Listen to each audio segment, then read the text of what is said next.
So you have a itinerary and you love overlanding. You have plans to do it big on the trace and some super glamping. One ideas, tip, news and reviews. A podcast the first rate and here just for you. You don't have to think about it. Join us and be about it. Something interesting we want to hear about it. Come on, let's talk about it. Welcome to Waypoint Overland's Random Waypoints podcast.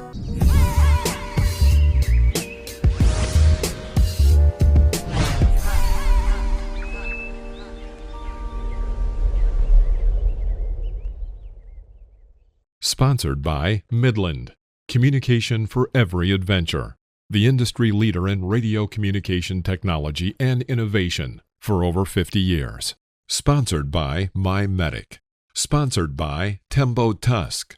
Sponsored by Shower Pouch. Sponsored by DeMoss Collective, mission built and made for mobility.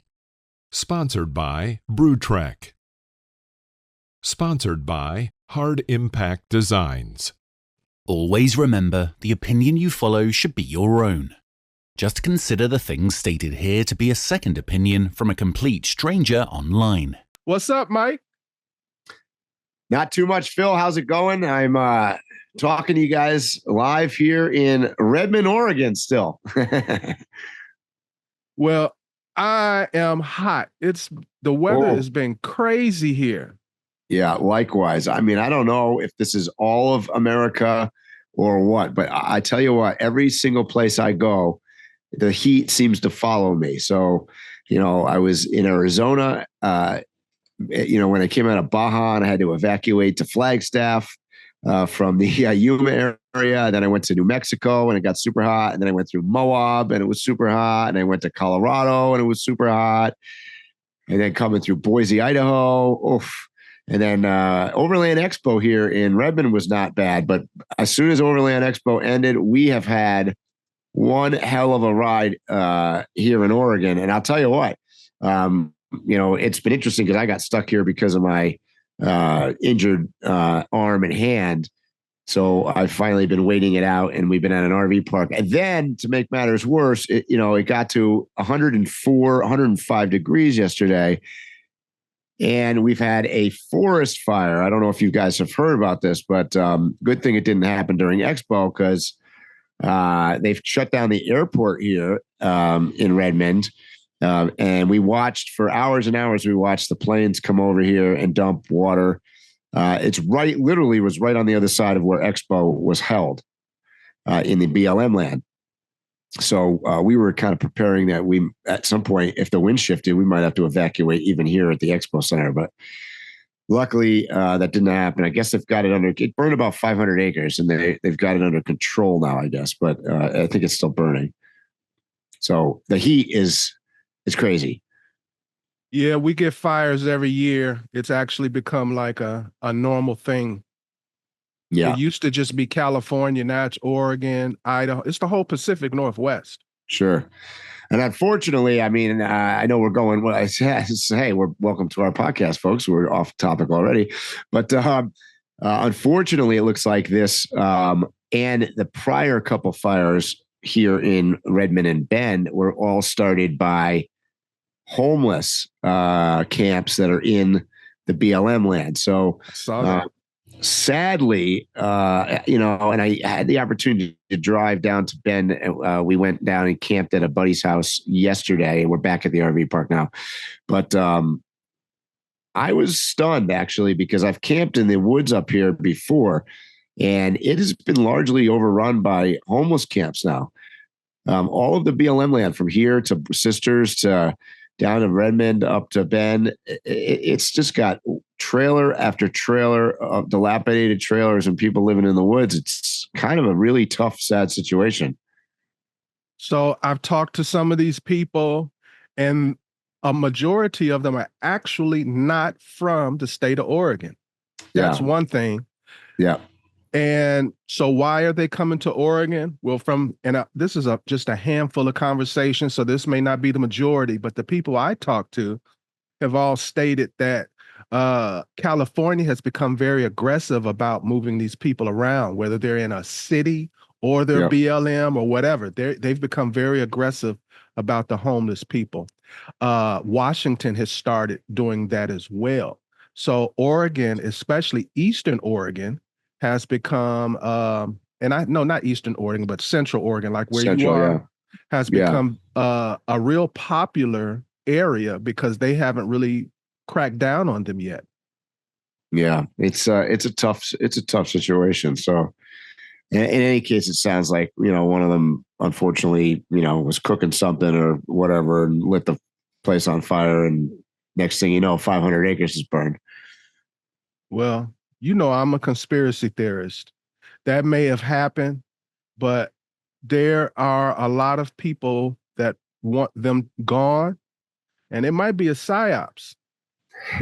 It's interesting that you say that, because I talked to a couple people around here, and that was mentioned. I've heard other people suggest the same thing that you just said, and there is definitely a strong feeling of needing to solve the problem from a lot of the locals.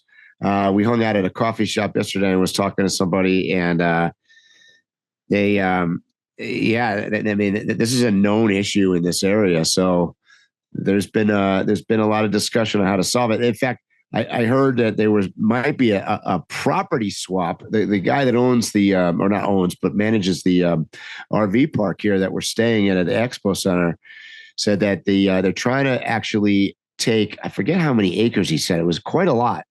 Something like 400 acres of BLM land, and the government was going to sell the 400 acres of BLM land, and they were going to expand this convention center, put another RV park in, more facilities, some outdoor sort of recreation area or something, and then maybe even swap the land. So there you go. This is talking about, you and I have talked about this on podcasts before about government selling its own land and whatnot, but it's come upon as a solution to try to get rid of. Because the problem is right now the county and the local municipalities have no control over what happens. They can't do anything about the fact that there's a bunch of people that pull in an RV and then park there permanently. The city can't do anything about it because it's federal land. Well, I don't have an issue with them buying the land. I have an issue for the reasons that they're saying they're selling the land. Yeah. If you genuinely are concerned about that homeless population, that's not the solution. I've never heard of any of this land being sold at a fair market value. It's usually super duper duper cheap. Sometimes it comes down to like $1 an acre. Yeah. And that's what this sounded like. Actually, they were going to sell it for $1. So they'll sell it to someone rich and keep making them rich. Whereas I'm not saying sell it for $1, but they could sell it for a very reasonable price versus what they're going to sell it to a business for. Yeah. And a person would actually have a piece of land to put that RV on or that tent or whatever. Yeah. So I got all kind of mixed emotions. And I've been a businessman. I'm business minded. I'm not against, turning a profit or anything like that, but it shouldn't be at the demise of our people. Right. Yeah. And that's obviously, we've talked about this before. That is the issue with the land management and federal government and uses and whether it's accessible to the general population or not. And, but then, a problem like this comes up, and I can see the other side of that argument where all of a sudden it's just inundated with people camped there for free. And when we're talking camp there, some of these people have been there apparently for years. So it's like they've just squatted on the land. And, somehow that doesn't seem right either, so I'm not really sure what the solution is, but we'll see what happens. But it's sad, and unfortunately it was threatening. This particular fire, comes to the mind because it was in between Redmond and Bend. and there was a large number of fairly expensive homes that were in the path of the fire. So as you know, when there's structures involved, they get even more aggressive. And what they spent on fighting this fire, I don't know, but I could tell you, there were, at one point we were tracking the flights, there were 4 water dumping planes up there, a helicopter, and a scouting plane. There was like 6 or 7 aircraft. They had the airspace shut down, so they closed Redmond Airport here, and they had it shut down because they weren't using the airspace. So it's a big deal. I don't know. Mike, tell me if you agree with my perspective on this. I think MOAB is a unique place, and I think Bend is a unique place. But I think Bend and MOAB are very similar, not in landscape, but the idea of outdoors, hippie people, adventurers, nomads, travelers, they come to this place, have been coming for years. And MOAB actually had this problem, is still having this problem, and actually is currently legislating against these things like closing trails, restructuring land grants and things like that. So it seems like any place that we really start liking and we start going to, this is the evolution. This is what happens. Yeah. Yeah, it certainly does seem that way. So I'm sure we'll be talking more about that on another podcast. So if you just tuned in and have no idea what we're going to talk about, the main thing that we're going to talk about is our favorite states. But before that, we are going to answer a question that not a viewer, but a listener asked. And it was regarding some article that they read where they were touting the abilities of the next update on the Apple phone, the iOS 18.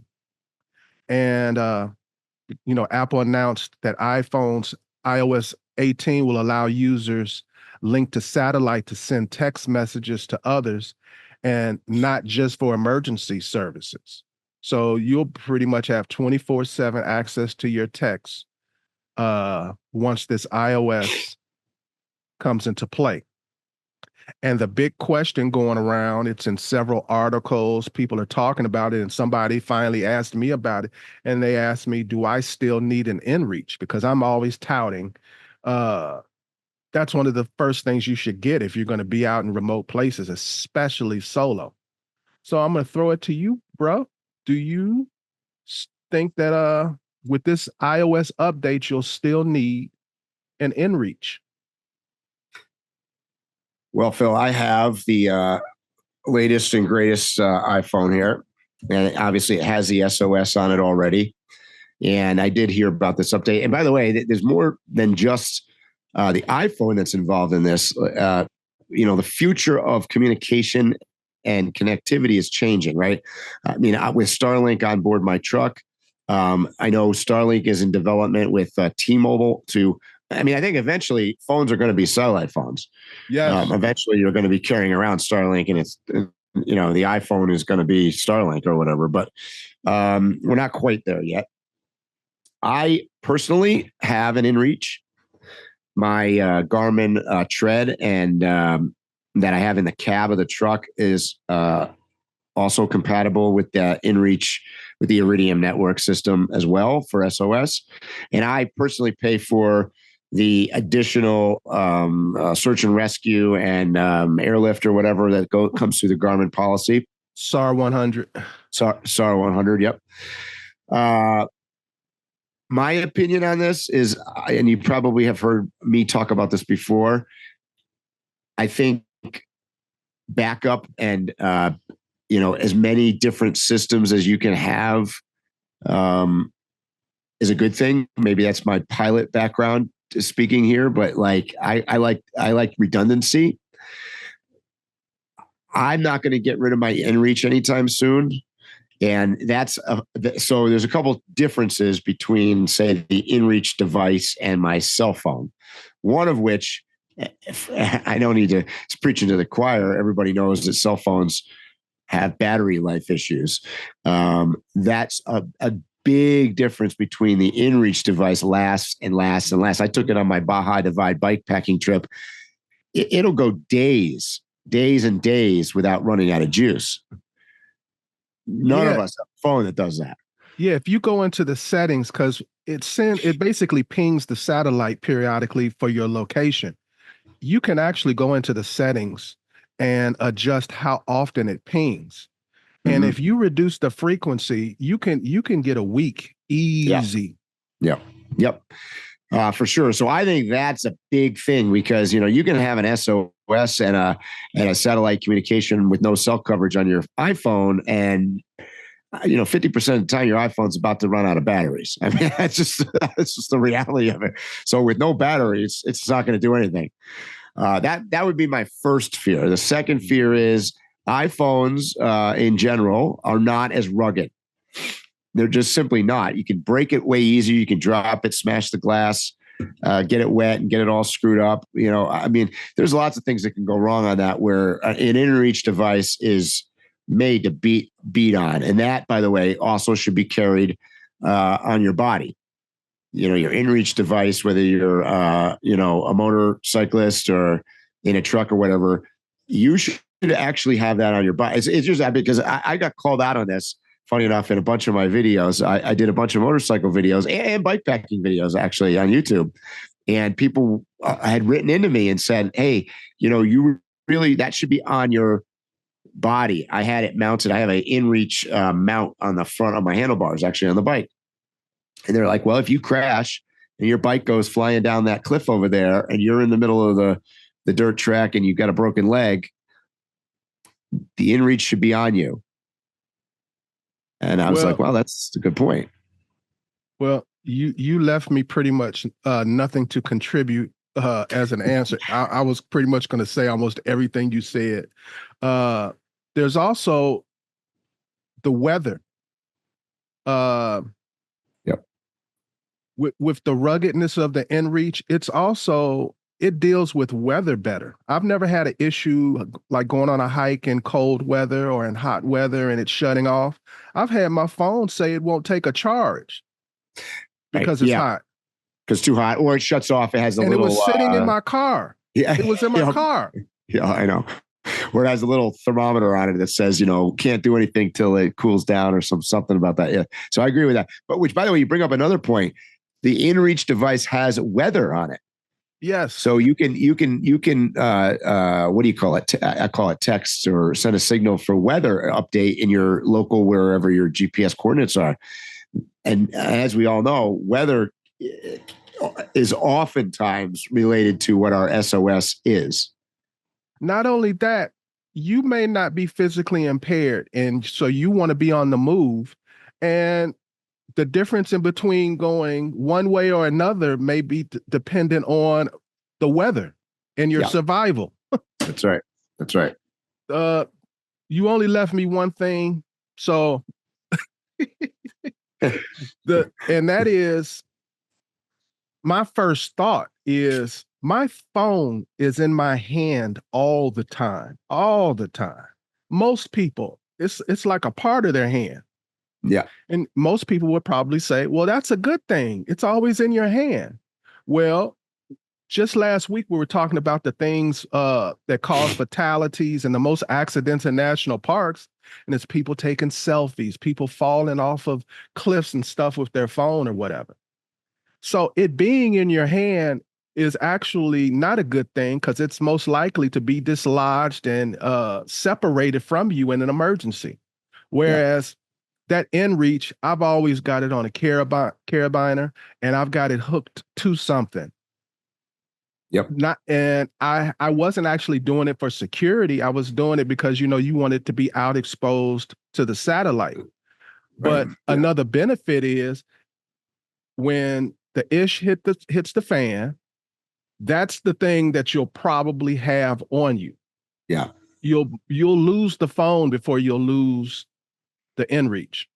So there may be a time that I could recommend somebody just going with the phone, but it is definitely not now. No, I don't think we're there yet either. So my answer is keep your InReach or your Spot device or, one of the other satellite emergency devices. And you led off with the strongest point, in my opinion, and that is, so what if they get this Apple phone down pat and it's working perfect? Why would you not want to have a backup communication device for emergencies? And you glossed over it, but you have a search and rescue plan. Maybe Apple will do this at some point, but right. I pay a minimal cost. It's so minimal, I can't even think of how much I pay for it. I pay once a year for it. It doesn't hurt me at all. No, it's like $49 or $69. It's not that expensive. Right. And it's a good plan. It's some insurance ain't good insurance. Right. This insurance actually has been proven to be effective. If you've never been part of a search and rescue, whether they're very expensive. That could change your financial life. Yep. $1 million bill is not like an outrageous bill. You can not when helicopters and first responders and rescue personnel get involved in a remote location. $1 million. Depending on the situation and the location, you could hit that number in 8 hours. Yep. For sure. Yep. So agreed. I would get it just for the insurance. Yep. So there you got it. Keep your InReach, people. Yep. That would be my double that vote. Okay, Mike, let's get into what people are here for. They've probably seen the little thing we're going to put up on Instagram. They've read the little title and they want to hear what we got to say. The stimulus for this conversation is you've recently gotten a lot of inquiries as to your favorite state, and this was a good venue for you to put that information out there. That is something, especially, North America, the United States, that's a very common question for me. What's your favorite state? What's your favorite states? So let's get right into this. Do you want to go back and forth state to state, or do you want to just run through your favorite states? How do you want to go about it, Mike? Well, let's go back and forth a little bit. Let's start out with so let me give you a little behind the scenes for those of you that are just tuning into the podcast. I had driven through Utah actually a couple of weeks ago before Overland Expo, and I had posted innocently enough on my Instagram, I had posted, man, every time I drive through Utah, it just reminds me it's my favorite state. I love it. And, and then I immediately got like a ton of direct messages and a ton of, comments and whatnot. Like, well, what's your other favorite states? And why is this not on the list? And oh boy, I set off a whole spew. So anyways, I ended up posting my top 3 states on an Instagram slide, which we'll talk about today. And then I posted my top 7. So I basically released my top 7 states, because I'll be honest, after the top 7, I was going to post the top 10, but it gets really, man, you got to think about it. So we might have to do that live. So as a qualifier, in my case, just to put this out there, I have been extensively traveled in 49 of the 50 states. I have never been to South Dakota. It's the only state that I have not been to. So to all those of you that live out in South Dakota, I cannot honestly assess your state because I've not been there. But Phil, I don't know what your status is on states. I think you've been to all of them, right? I've been to all the states. For overlanding, I've been to 49 states. I have not, it's almost impossible to do anyway, but I haven't overlanded Hawaii, but I have family in Hawaii. So I've been to Hawaii, but right. I couldn't speak on. Same with me. Yeah. Mm-hmm. So, and maybe we should talk about quick, and this is not a science here either. I'm just from my point of view, and Phil, I know where you're headed. Go ahead. What is the definition of favorite? or what makes them make the list. Yes. Right. Yes. So for me, it's a combination of things, and some of it is very, very subjective. I think first and foremost is the scenic beauty of the state. I think that's probably the top of the list, is the scenic beauty, the things to do, things to see, just amazing natural habitat. That's number one, right? Mm-hmm. And then I've rolled into, this is the subjective part, a bunch of other things. I think probably for me on the top of my list, being a full-time nomad, is accessibility. What's the general feeling on the ground towards nomads? How easy it is for me to find cool campgrounds and boondock and things like that. Some of it's, I don't want to say politics, but some of it's political, and which translates into like cost of the travel part, and various stuff. So it's a lot of subjective stuff. First and foremost, it's scenic beauty, but then there's other things involved. And Phil, I don't know what your theory on that is. On that particular thing, or what is my favorites? What makes what's your favorite? What makes your favorite? Yeah, exactly. The first thing is same thing as you. It has to be eye candy. It has to absolutely be eye candy. I've said this a million times. My whole overlanding experience is pretty much based off of when I wake up and I make some coffee, would I enjoy having a cup of coffee and sitting there enjoying the view? That's pretty much the very first thing. This is going to sound kind of crazy, but I look for BDRs that run through a state. It usually infers that there's a lot of other trails, forests, mountains, things like that. Remoteness. The other thing that I look for is what you said. I want a little bit of everything. It's great to go to out in the forest or in the mountains or whatever, but at some point I want to come in from all of that and get a cup of coffee at a nice place. I would like to go to a nice museum. I would, I want to go to a nice city. I enjoy city life as well. Overlanding is always depicted as, you're in your truck and you're somewhere thousands of miles from everyone. But in my opinion, overlanding is the full gambit of traveling, by vehicle. And I like to enjoy a good city also. Yep. You mentioned politics. I look at the politics. I'm not looking at, is it a red or a blue state or something like that. But like, let's take I'll be giving away a state then. But like, I'm sure we'll get there. there are certain states that have, I forget the name of it, something law where they don't serve liquor during certain days. Some states, they don't do business on Sunday, certain businesses. Sure. There are certain things about the politics that affect that state, whether it's blue or red or whatever it is. Agreed. I look at its proximity to another state that I like. So if you're my favorite state and it's next to another awesome state, well, that makes my favorite state even better.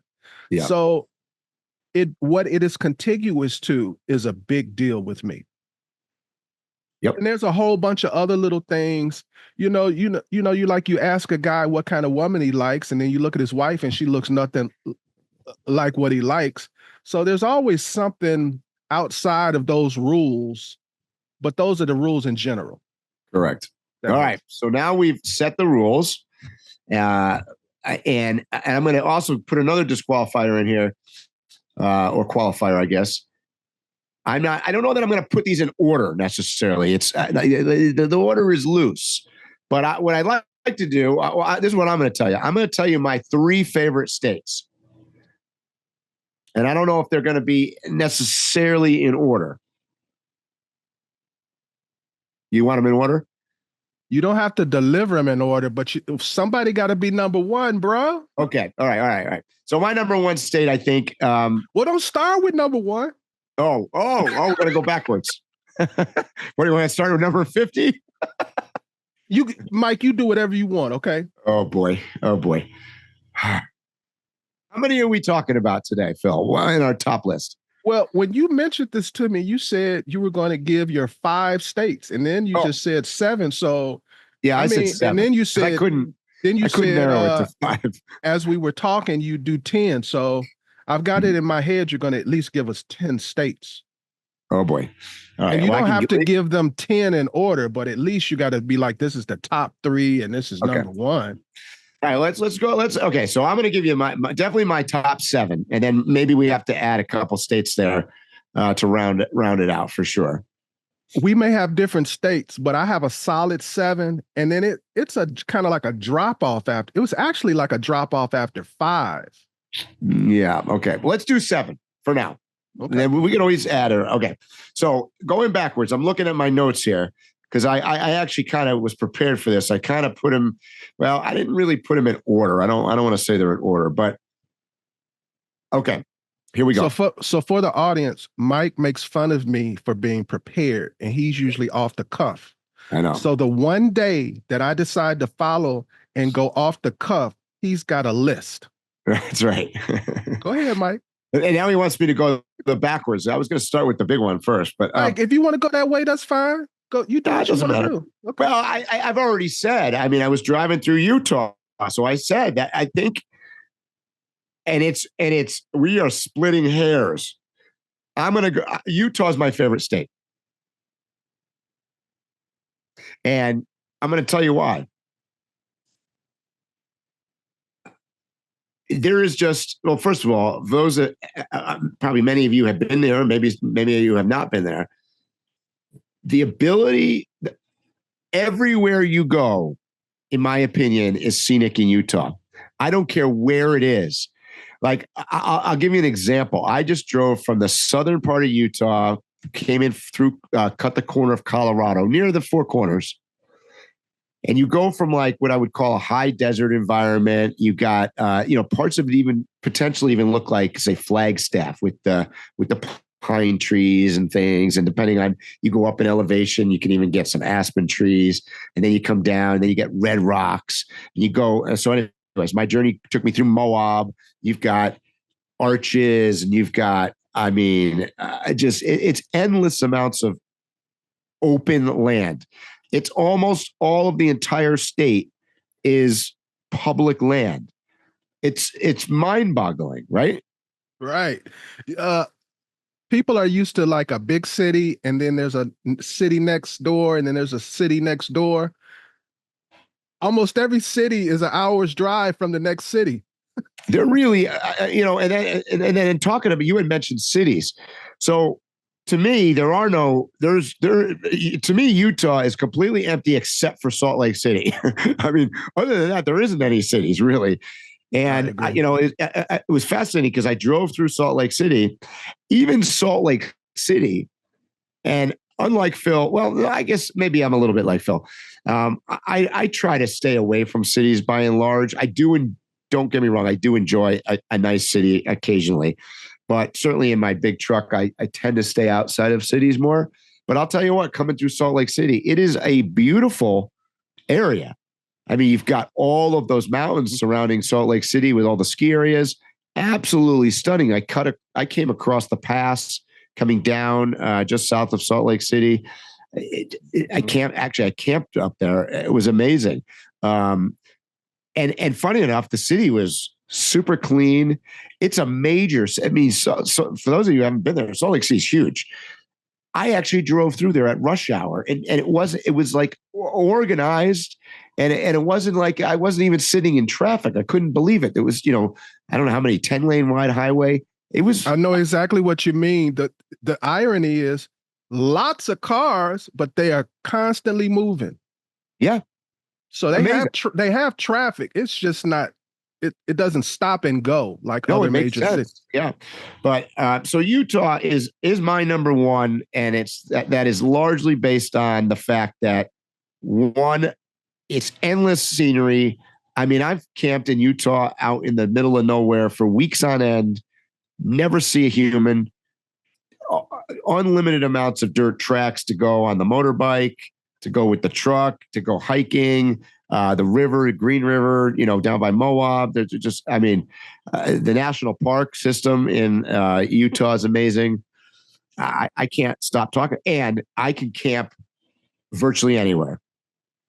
Like Yes. it is a no-brainer to find a boondock camp by yourself in Utah. I agree. You won't get any argument out of me. So were you finished? Yeah.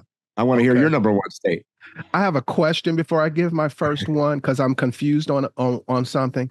Are we only talking about the contiguous 48? Nope. All 50 states. Okay, so my first one is Alaska. Okay. Pretty much everywhere, I would say, except for Fairbanks and Anchorage. You take those, which are the two major cities. The whole rest of the place is just beauty, wildlife, vast expanse. There's nothing I can say bad about Alaska other than it's far away. If you're into wildlife, well, out of all of the states, it's probably got the most diverse wildlife. If you're into sea life, same story. If you're into mountains, same story. If you don't want to see people, it's very easy to get away from the crowd. If you do want to do the tourist thing, there's a bunch of tourist things to do. Whatever you're into, they got it, unless you're looking for that big city feel. Because I think their big cities are like sad. Yeah. Largely, yeah. However, they are a necessity. I mean, like once you get to the midway point of Alaska and start going to places like Denali and stuff like that, you want a big city like Fairbanks. That's your last place to kind of like restock. And so it's a big enough city to get anything you want, to do any kind of repairs you want, to get that last Amazon package or whatever. Same thing with what's the other city? What did I say? Anchorage. Yeah. Same thing. It's in a good spot for restocking, repairs, and things like that. But the whole rest of the state is just it's Funville. It's a place to have fun. My only two things, I'm going to give you the negatives of Alaska. And by the way, Alaska is definitely in my top 10 states as well. The only two things that kept Alaska out of the very tops for me were one, bugs. Cost. Huh? Bugs. Well, cost, yeah, that's a good point too. Bugs, man. I mean, the mosquitoes can fly you away. You could probably get from Alaska to Hawaii without an automobile or a boat. The mosquitoes will take you. So let's give a quick tip. I'm sure you'll agree. Before you go, stop at an REI and get one of them bug hats. Yep. Get the best one. Don't get a cheap one. Get a good one that you can see through, but it's still fine enough where nothing can get in. Without that, you're going to be miserable in a lot of spots, because the best places to camp are usually by the water, and they are bug paradise. Yep. And bring DEET 100%. The one that has the largest cancer warning on it is the one that you want, because nothing else. I'm serious. I mean, if you think that little, the good for you mosquito spray stuff they sell in the store works, no, it's like perfume for them. Oh yeah, they lick the bottle. Yeah, exactly. So that was one reason it didn't make my very top. And the second one is my only complaint, which is not a complaint, really, but about Alaska, is that it is fairly inaccessible, meaning that like there's many parts of Alaska that are just, forget about many parts, probably 90% of Alaska is totally inaccessible by vehicle. They're just simply are not roads. So there's just so many places that you really would have to get to by bush plane or, I'm not a cruise guy at all, but like Alaska is one of those places where you can actually see a lot on a cruise along the coast and stopping at various places. So That's the one challenge with Alaska is because really when you face it, it's, particularly if you're going to go all the way up to like say Dead Horse or whatever, you're going to drive up and then you're going to drive back and you're on the same road. All right, Mike, I think it's time for your number 2. Number 2. Okay. So as I said before, my top 3 states are sort of all very close to being tied. So Utah, I put on the very top. My second favorite state, and once again, Phil, I agree with you on this contiguous thing, because my favorite states are somewhat contiguous in there. I'm going to go with my second favorite state, probably if you're making me put them in order, is Montana. Okay. And I want to give you my third state too. I want to really, Mike, Utah. This is your list. You do your thing. Oh, okay. Utah, Wyoming, Montana. So there's the contiguous part of this. Those are my 3 favorite states. Okay, so my 3 favorite states. Like I said, I had a question about Alaska. If Alaska wasn't allowed, my 3 was Vermont, Utah, Montana. Those are the 3 I normally say when people ask me the question. I don't even mention Alaska because the person that takes a whole different kind of planning, especially like if I'm talking to a person on the East Coast. Sure. Yeah. So I normally don't include that. But if I'm including Alaska, it's Alaska, Vermont, Utah. Minus Alaska, it's Vermont, Utah, Montana. Okay. So since Montana is sort of kind of falling on our list, both of us, let's talk about that first. For me, it's my adopted home state, for one.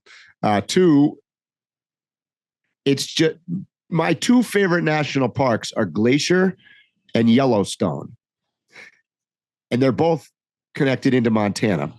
So that belt of area from the Canadian border through, say, Kalispell, down through Flathead Lake, down through Bozeman into West Yellowstone, the whole western side of Montana is endless amazement to me. We're on the same page, bro. And you mentioned those states like Kalispell and the Glacier area and the Blackfeet Nation area right there. What I like about that area, minus that it's just beautiful eye candy, is the communities are different. So if you want that upscale, like bougie type of experience, you can go to Fish Lake and the little Fish Lake area that's right there. Whitefish. I'm sorry, Whitefish. What did I say? Fish Lake. Oh, yeah. I'm sorry, Whitefish.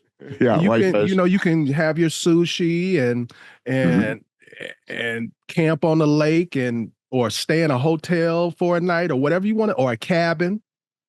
Or you can go the complete reverse, and there's little small towns where everybody talks with a twang and got a big buckle and boots on. Kalispell is one of my favorite places. It's sort of my home city, if you will, and it reminds me of being in a Western movie. Sometimes, I mean, you could sit at a go to a bar that has the swinging doors on it and go in there and say, it's an interesting experience. And I would say to people who have been to Montana, because sometimes people will be like, "Oh, I've been there," and so they dismiss it. Montana, that area, especially what we're describing, if you haven't been in the last, I'd say 5 years, you don't know what it's like. Like Kalispell, I'll give you an example. The last time I went to the area, I needed to buy some things. Yep. I usually make a point of buying them before I go, because once I get there, there's no chance of me finding the stores.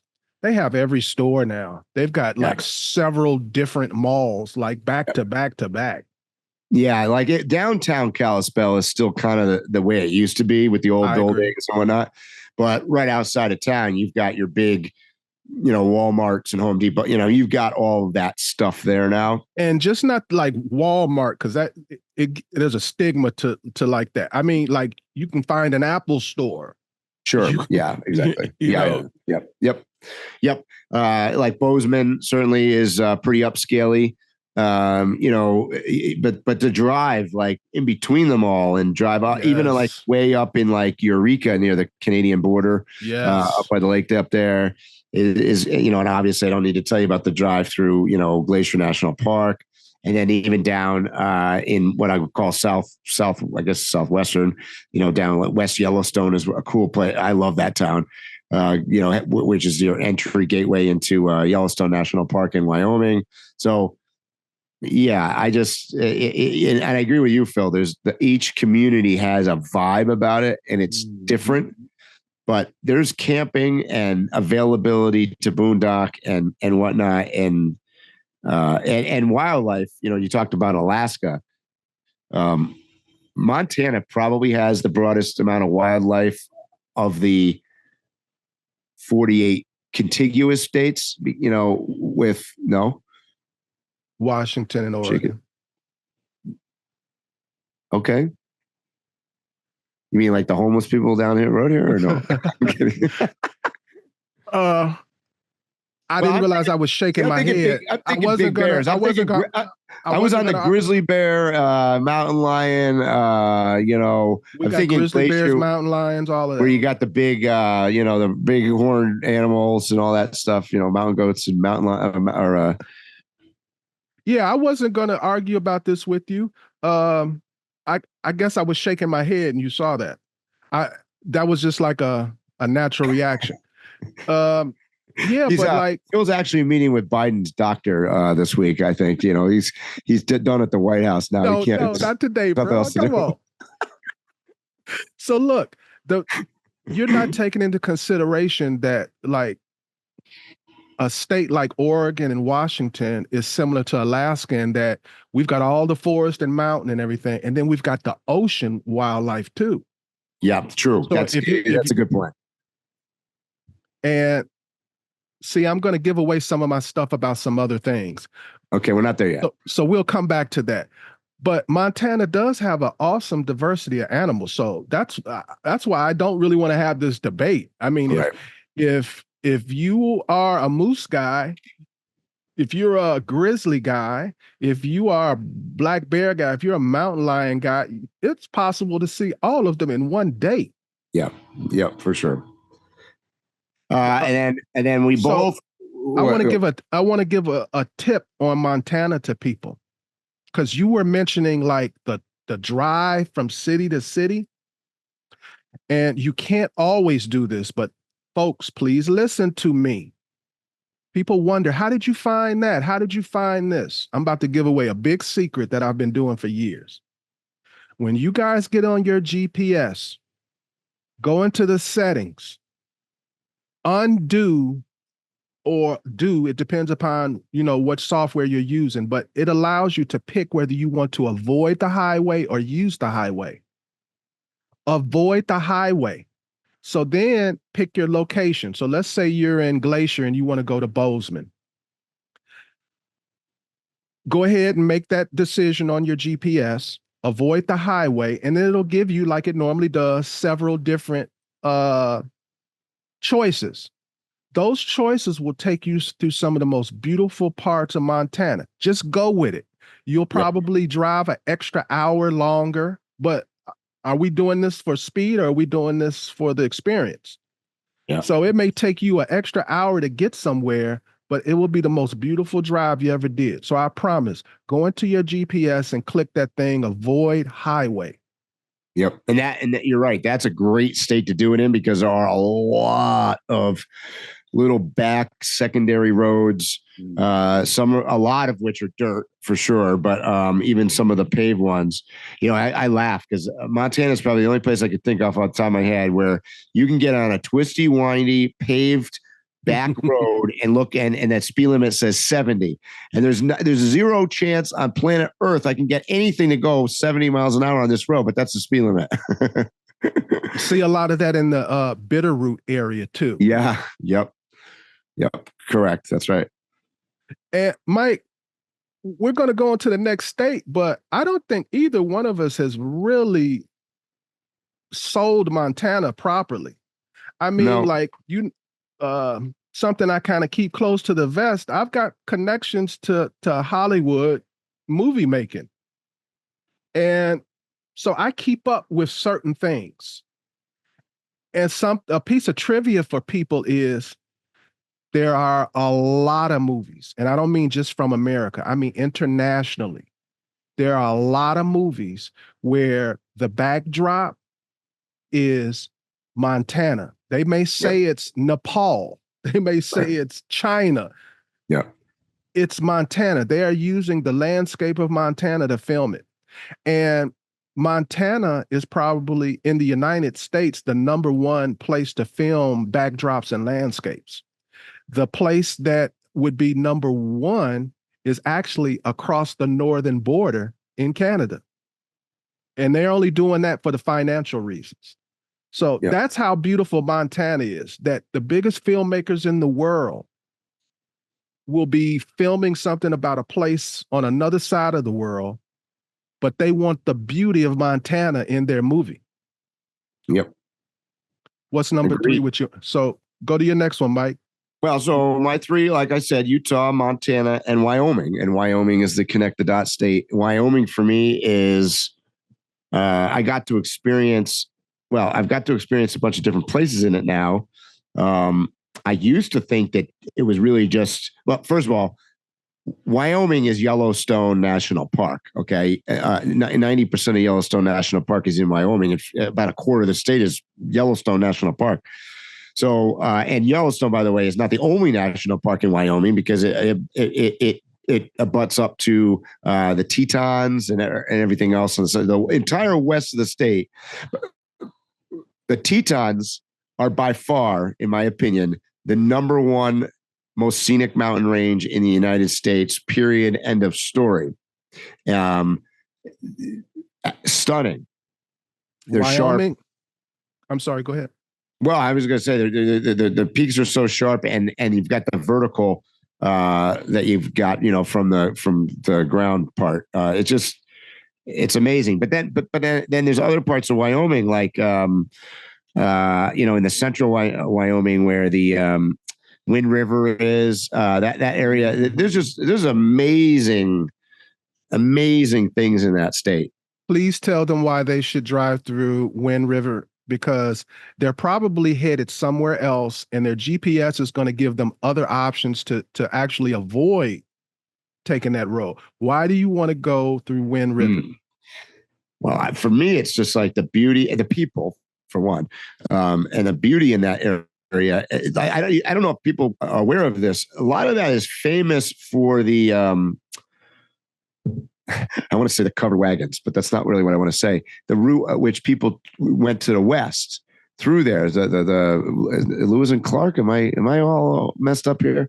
It's not Lewis and Clark have they went through Wyoming. Yeah. Well, anyways, the passes, they're interesting in that section of Wyoming because they're not steep. It's not like the Tetons, but there's passes, and it's grassland.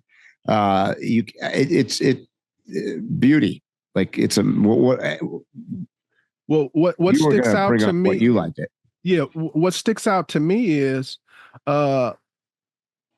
people, if you say a state, they immediately picture a certain kind of landscape, a certain kind of weather. And what sticks out to me is the desert and the red rocks that you can find there. If somebody dropped you there, you think you're either in Arizona or Utah or somewhere like that. It's beautiful, and it's a long stretch of the road that goes right through that area. So even if you are not going to stop, it's going to be a beautiful drive through there, and you don't have to stop to enjoy it. Like coming in from the Utah, Colorado side, Flaming Gorge, you get up in the high elevations. There's aspens. I camped up in an aspen forest one time, way up on the top. It was stunning. The river that goes through there. There's a lot of, I joke because a buddy of mine and we camped in Lander, Wyoming, in the city park for like a week and a half. Right on this river. But be clear about that. If you're talking about the same place, I'm thinking you're talking about Lander, Wyoming. It's set up for you to do it. You weren't like boondocking. Yep. Yep. But it was just, I mean, it's the only time I've ever camped in a city park that was, it was amazingly beautiful and it was legal. You could park there. So it was Right. the boondocking options in Wyoming are infinite, and the accessory, things like, finding water, finding propane, that Lander is a good example of this. I went downtown to say I needed some water, and they're, oh yeah, go to the town maintenance place. You can actually dump there for free, and you can fill up water tanks and whatnot. I was like, oh, this is amazing. The resources they give RVers and nomads. So, I would rank Wyoming. The other thing about Wyoming is, and why I like it, do you know that Wyoming is the eighth? I think it's the eighth largest state in the United States by size. Mm-hmm. And its total population is like smaller than an average small size city in the United States. So I have Wyoming on my list, but it's a little further down. And the only reason it's a little further down is because it was contiguous to Montana. That's the only reason. And I agree with what you're saying about Wyoming. Totally. Basically, do you ever read forums? Like when you read different forums about what's your favorite national park, inevitably in the top 5 always is Yellowstone and the Grand Tees. So you got like 2 of the top 5 right there. And I think that Wyoming is similar to Montana with the, like, if you want to do the bougie thing, the upscale thing, Jackson got that for you in spades. Jackson is, I was about to say, Jackson's like Whitefish. Yes. Matter of fact, to me, out of the 2, I mean, if I'm just trying to be bougie, Jackson, I love Jackson. I went to a art display there, and it had like notable artists. They have good wine, they have good restaurants, they have shopping. And something else that I want to mention about Wyoming is similar to Alaska in that you kind of touched on this. Alaska and Wyoming are similar in that they cater to larger vehicles. Like if you go to Alaska and you have an RV, everything in the state pretty much is set up for these big vehicles. Same thing with Wyoming. They are set up for RV travelers. They get a lot of RV travelers. So if it can handle an RV, it's practically going to be able to handle everything that we consider an overland vehicle. Yeah, agreed. And I think, like I said, I think Wyoming is similar to Montana in the variance in there's different type of people. When you're closer to the parks, the people are a certain way. And as you drive away and you go east, there's a certain kind of people. When you go south, there's a certain kind of people. All good people, all good towns, but just totally different flavors. Yep. And you also mentioned about the people the population being so small and the town being so vast. That's the selling point to Wyoming. It is easy to get remote and by yourself. Easy. Most of these other places, you may be able to find a place to be remote, but don't be shocked if in the middle of the night a vehicle drives past or during the day. You can find places in Wyoming, stay there a week and never see anybody. Yep, for sure. Also, like I told you, I like states with BDRs. Wyoming just recently, I haven't had an opportunity to do their BDR, but I've looked at the segments and I have done portions of it before it was called a BDR. Yeah. And it's an awesome BDR. It's probably one of the easier BDRs with good weather. Yep. With good weather is the key. So let's talk about one of the hardest BDRs, because you just said on your top 3, it was Vermont. Yes. And I've got Vermont at number 4. So So let's talk about Vermont, and the New England Northeast BDR is one of the, I think it's currently ranked as the second hardest, sometimes even the first hardest BDR in all of the country. But let's talk about Vermont. Yeah, well, you started with the BDRs. So the BDR is going to be the known one, and it's the structured one. But throughout Vermont, they have what are called Class 4 roads, which are basically, instead of them paving these roads, they've left them as is. You basically have a network of trails throughout Vermont that are considered highway. And not only that, for people who are concerned about insurance. So basically, you can do trails in Vermont and a tow truck has to come get you and your insurance has to cover you. Yeah.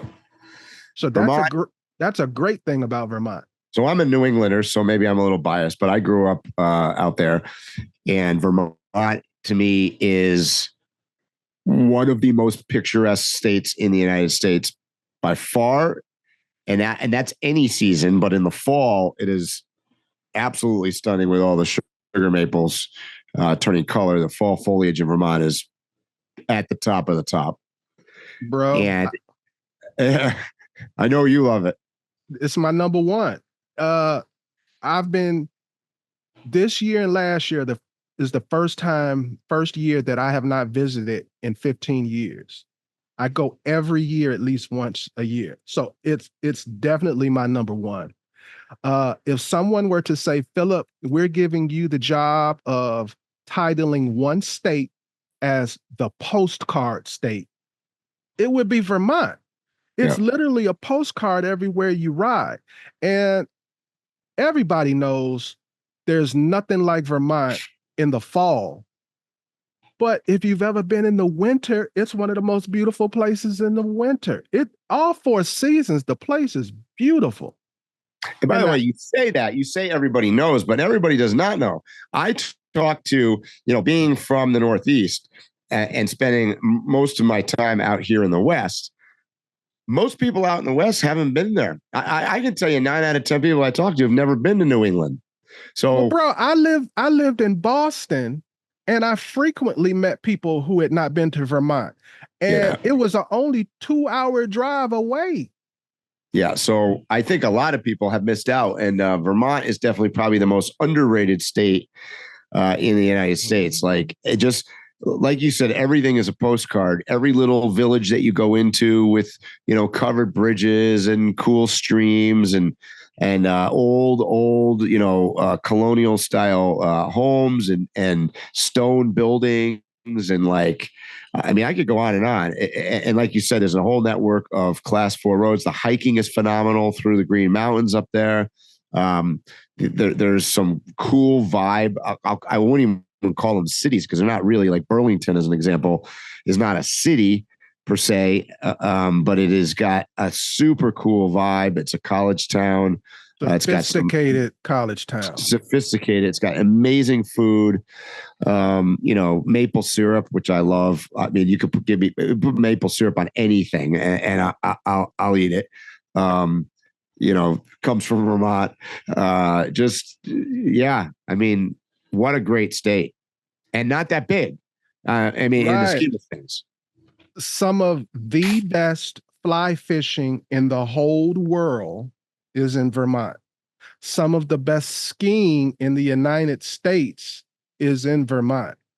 The Stowe area, gravel bike riding, mountain bike riding, kayaking. There's a whole slew of outdoor activities.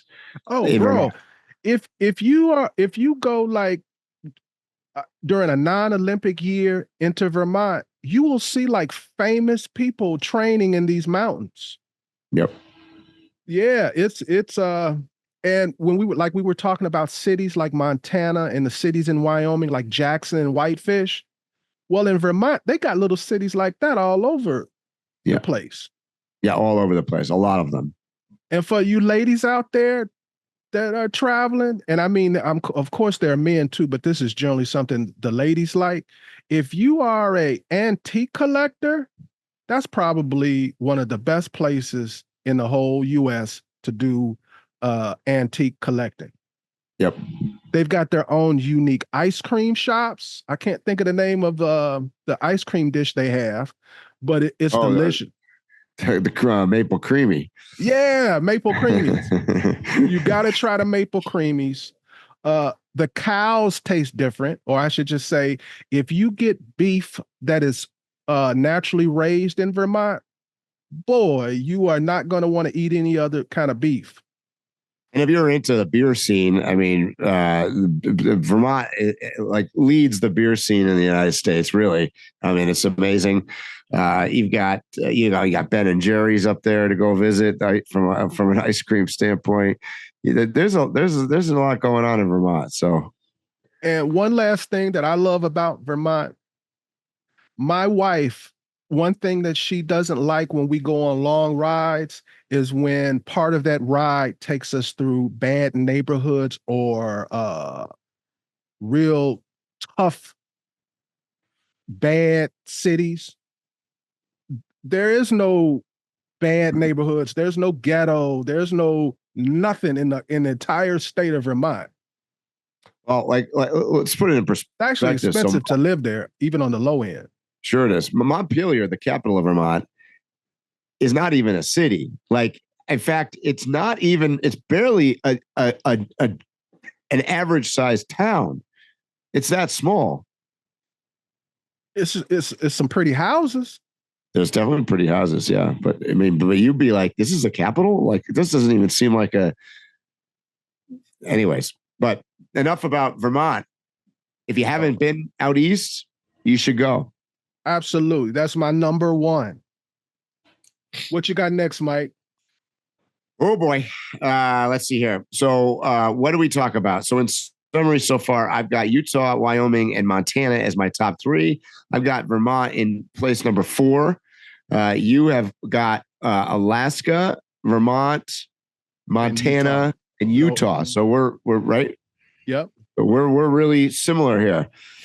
Rounding out my top 7, I'll give you 3 at the same time because then just because like I said, they're all so tight.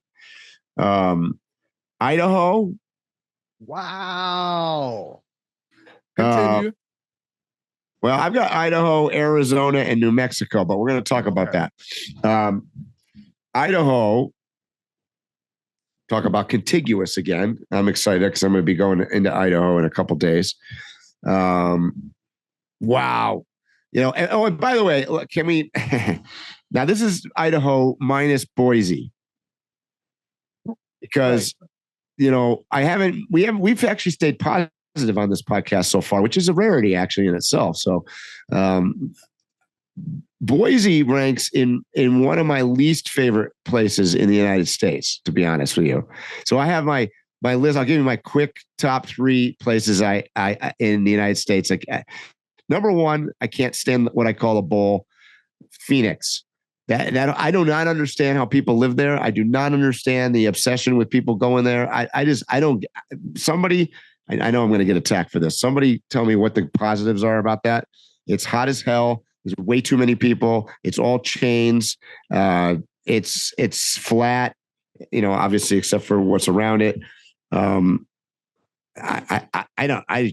can't stand that area. I just really can't. Orlando is my second. I'll call that the bowl of Florida in the middle there. I mean, that's another place. I can't drive fast enough through there. Those 2 places are places where I want to carry a potty or wear a diaper or something, so I don't even have to stop. Like that's how bad I can't stand those 2 areas. And Boise is up there. And that's another place I don't like to stop. First, I agree with you about Boise, but I will say that considering the whole rest of the state is chill, I can deal with them having this little major city. You need somewhere where you can get everything. I agree. So I'm not saying you can't. And I know that's not the part that you're complaining about. Phil, every time I drive through there, including 3 weeks ago or whatever when on my way here, it always seems traffic, and it always seems to be 197 degrees. I don't understand what it goes on there, but like that place is nuclear hot. I mean, except for in the winter, but you drive through from, I don't know, from June to September and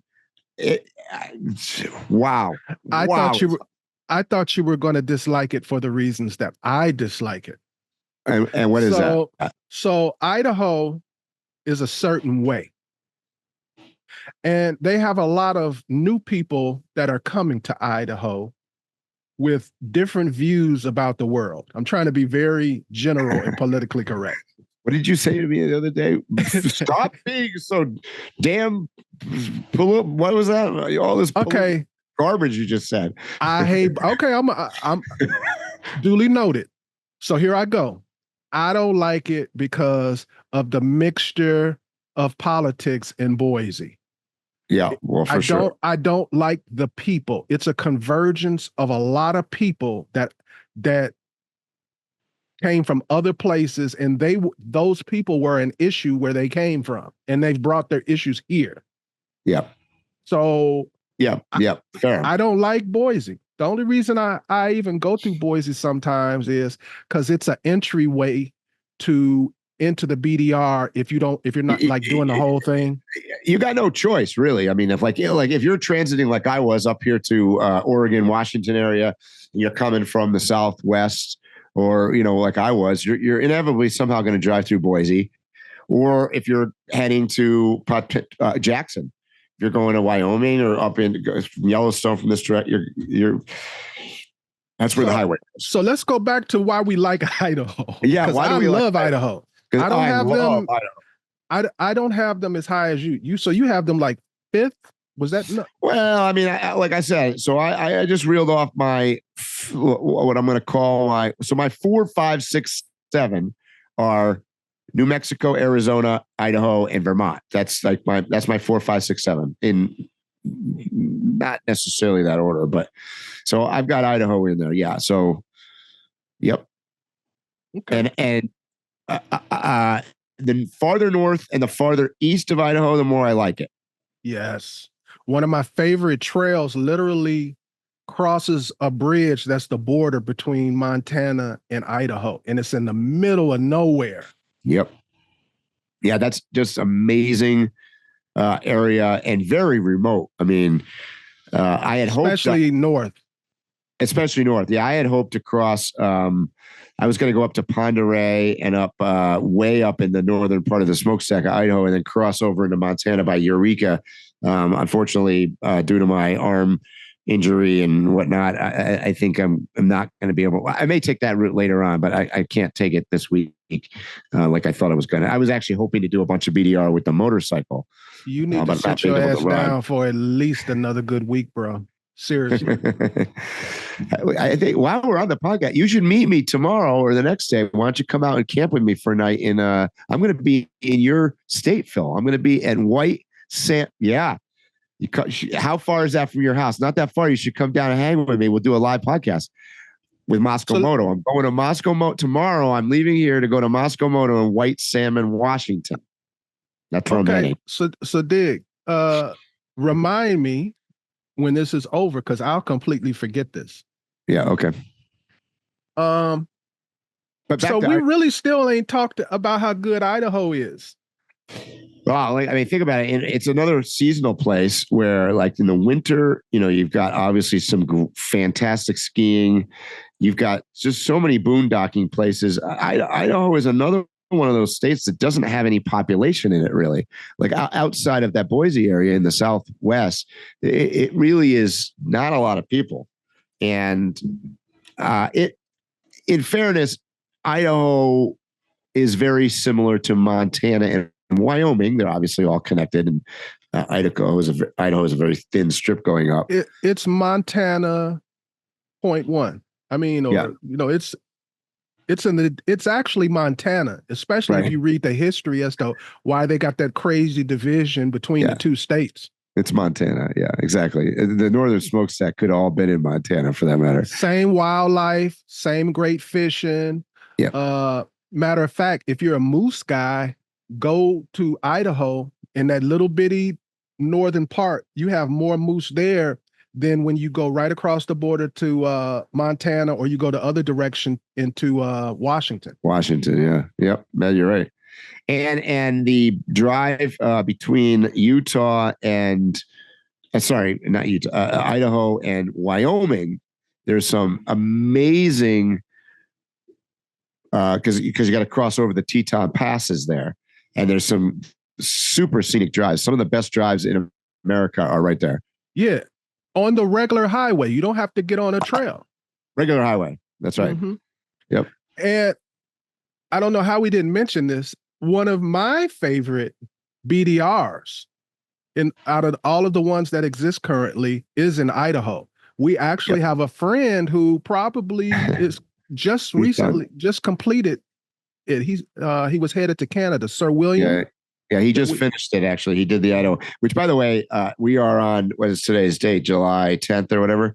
Mm-hmm. It was too early to do that. Even Will tell you, like, the passes that the BDR, he dealt with a lot of snow. Right now, we're in July, so it was too early to do the Idaho BDR. Yeah, for people listening, I do this trail routinely. The best time to go is mid to late September, actually. If you prefer just a totally dry trail, wait till about September, because even once the snow goes away, it's muddy. Yeah. Some people don't care about that. Yeah, I believe that. So that's Idaho. And what we still haven't mentioned, they've got one of the densest forests that covers almost the entire state. So I love Idaho. I don't have it as high as you. It's in my top 10 though. So keep going, Mike. Well, I just said that gets me to 7. So Arizona, New Mexico. I just mentioned that probably my least liked place in all of America is the Phoenix Bowl area, but that does not keep Arizona off of my top 7 states. I love northwestern Arizona. Obviously, it's the gateway to the Grand Canyon. You've got Flagstaff, you've got Sedona, you've got Prescott. In a southeast side, you have Bisbee and Patagonia, and all along the border, the Cactus. There's a couple national parks down there. Arizona, to me, is super diverse. It's got that high, it's got high desert, it's got low desert, it's got, forest. Absolutely beautiful. There's just so many drives. That drive that you and I did actually last year between, like, say, even like Sedona and Flagstaff up there is amazing. Yes. Again, just on a regular road. Yep. And with that said, you can actually take trails from Sedona all the way to Flagstaff, and it runs right into the back of Overland Expo. That's right. Yep. So that probably doesn't surprise anybody. New Mexico being on my top 7 list. Hold on a second. Talk about the weather in Arizona, because we're kind of skimming over some things. There are people who have never been to Arizona, and as you probably know, you talk to people and they immediately think Arizona is like Nevada, where it's hot all over the place and it's desert. No, see, I mean, that's the advantage of Arizona. So, like, I'll give you an example. When I drove in May to Flagstaff, I came out of Yuma when I crossed the border from Baja, and it was warm. It was starting to go up to pretty close to 100 degrees, certainly over 100 degrees in Phoenix area. And you go up the road, and we're only talking a matter of about an hour. Mm-hmm. And all of a sudden, you got long pants on, a sweatshirt, and a windbreaker, and it's all of a sudden it's like 58 degrees. Flagstaff can be super cold, and I mean super cold. Well, amongst people who have gone to several Overland Expos in Flagstaff, we usually don't refer to the year. We refer to the weather. That's right. You remember when it rained? Remember when it snowed? Remember the mud? Remember the... Yeah. Yep.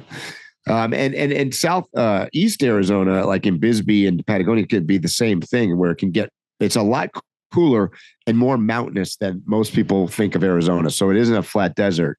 There's just so much elevation. So, you know, look at the Mormon Lake area there, where it's like, you know, I don't know what that is. It's about 8,000 feet, right? I mean, it's high.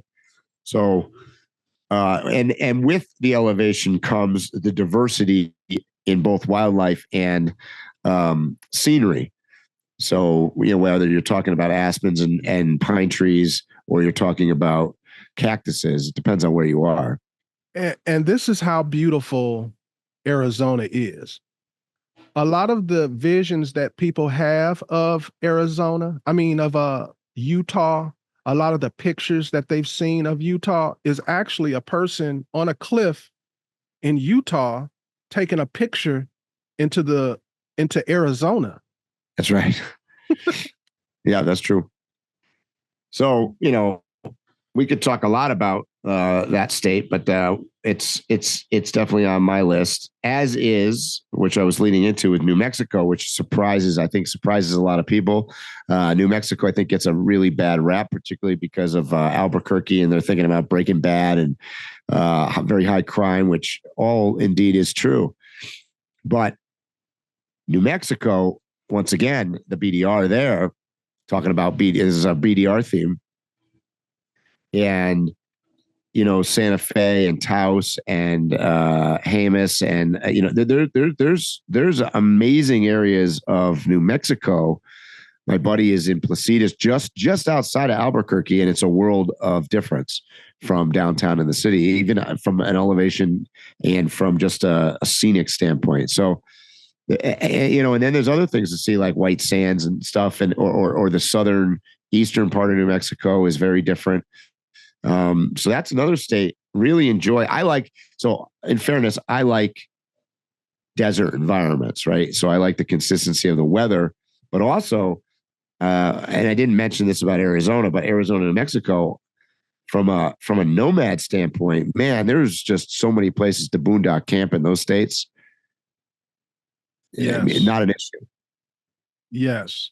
And I don't know what the actual numbers are, but from the eye test, it's similar to Wyoming in that you've got the population and the size of the state. You've got a small population versus the size of the state. Because once you get out of like Albuquerque, by the way, everybody's in Albuquerque. If you look at the whole state, even the capital, Santa Fe, which most people don't even realize is a capital, Santa Fe is, I wouldn't even call it a city.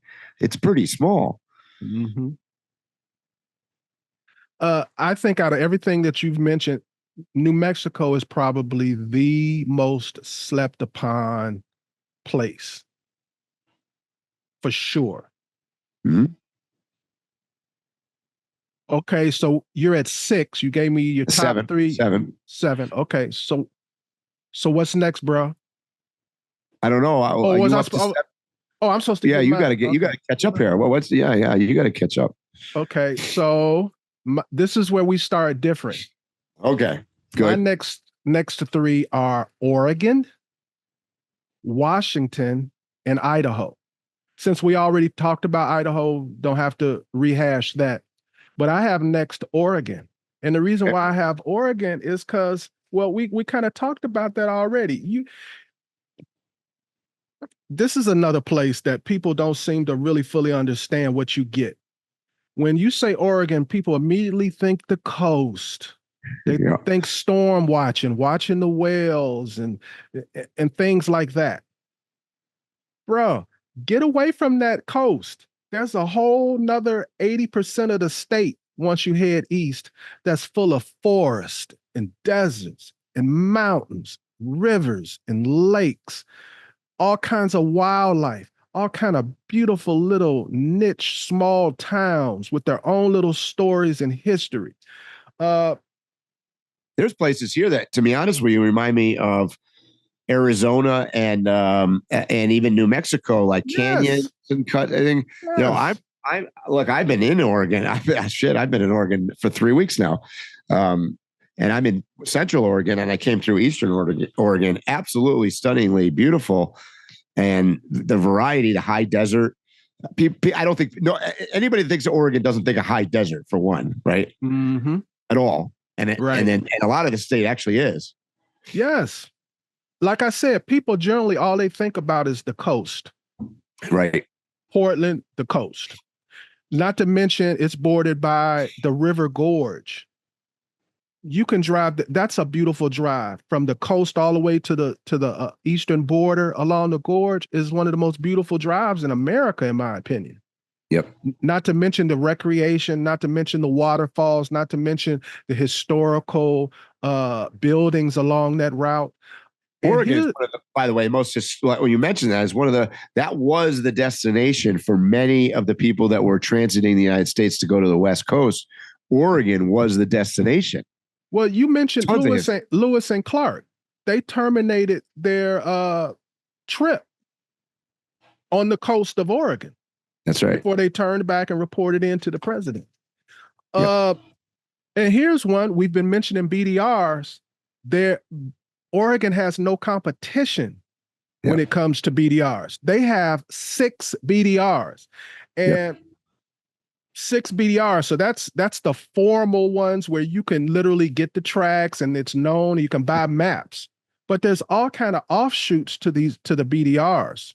That's why you need to have a map and everything, because it's easy to actually end up off of the BDRs. But there's 6 of them all throughout the state, all different kind of terrain, different views.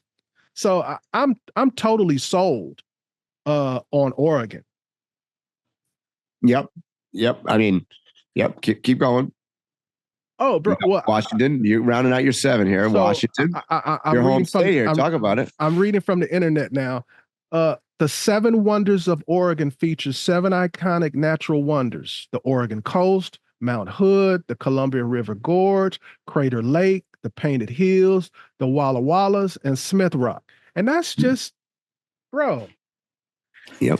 You calling yourself an overlander and you're sticking to North America, you're sticking to the United States.